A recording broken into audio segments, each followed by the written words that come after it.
Ako po si Martin, DTF operator ng TIT999. Naggamit ito ng 6 na araw na may bilang na 140 meters. Ito naman po yung aming printer red area. Ang uling palit po ng color dot white noong November 29 last year.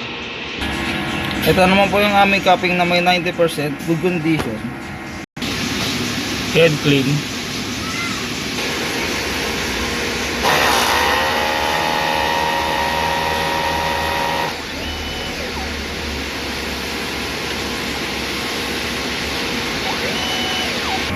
Punasan ng wiper after head clean.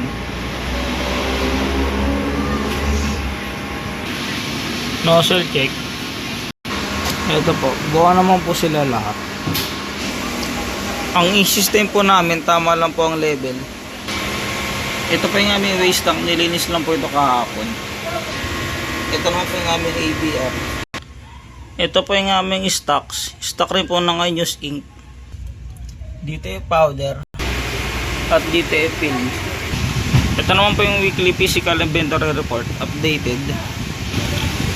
Consumables withdrawal, updated din po. Daily output record. At DTF monthly checklist, yun lang. Maraming salamat po.